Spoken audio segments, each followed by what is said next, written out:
Today we are talking about crime scene, one of the strangest things you will ever see in your life. Because this crime has a story and details that you will probably hear about it for the first time. This picture is for Peter Porco and his wife, Joan Porco. This photo was taken when they had smile on their faces and enjoying with their lives. Peter Porco and his wife were victims of a crime committed by this crazy man in November 2004. The story becomes sad when you know that this crazy man was once crying in their arms. This man was Christopher Porco, their youngest son, the killer who killed his father and caused his mother severe and serious injuries to her face after he attacked them with an axe in the dusk of the night while they were sleeping. Peter Porco was hit more than 12 times in the head, penetrating his skull and completely breaking his jaw. The mother was also hit more than once, but she remained alive. Let's go back to the father, Peter Porco, a man who was hit more than once in the head with a heavy and sharp axe. His head is almost non-existent and his jaw is completely destroyed. It is natural to think that a man in such state would be dead or, at his best state, bedridden and unable to move. But he woke up. Peter got out from the bed and started his day as if nothing had happened, without even feeling his serious condition or paying attention to his wife, who was bleeding next to him on the bed. Peter started his day by entering the bathroom and using the toilet. Then he went to the sink, and from the marks it was clear that he had been there for a long time.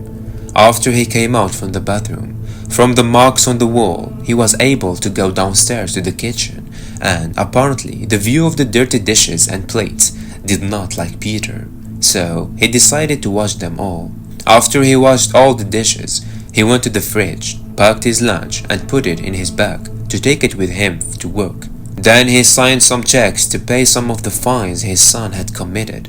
Yes, his son who killed him. There are also clues and traces that indicate that Peter went out of the house to pick up today's newspaper, locked the door on himself, but he had enough sense to remember that there was a backup key under the plant pot, and actually he managed to get into the house again without any help. After he entered the house, Peter felt a dizziness in his head and decided to sit in this chair in the picture. Then, according to this image, he decided to go upstairs, but the death arrived before he got there. Peter died and left behind him one of the strangest crime scenes ever. The final medical examination of Peter's condition says that the axe hits caused a severe damage to a sensitive part of his brain, causing him to lose consciousness and sensation. Anyways, when the police arrived at the Porco family home, they found the mother, Joan Porco, still alive.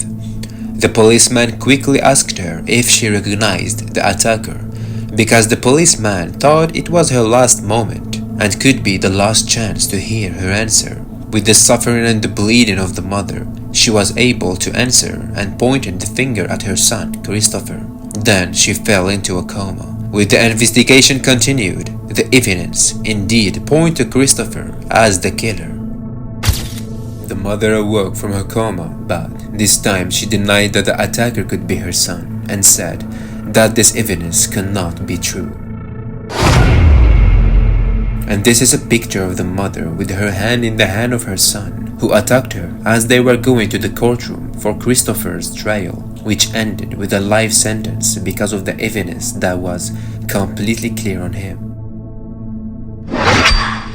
This photo is the saddest part of the whole story. The mother, with axe marks still visible on her face, stands with her son, refusing to believe that her son is the perpetrator.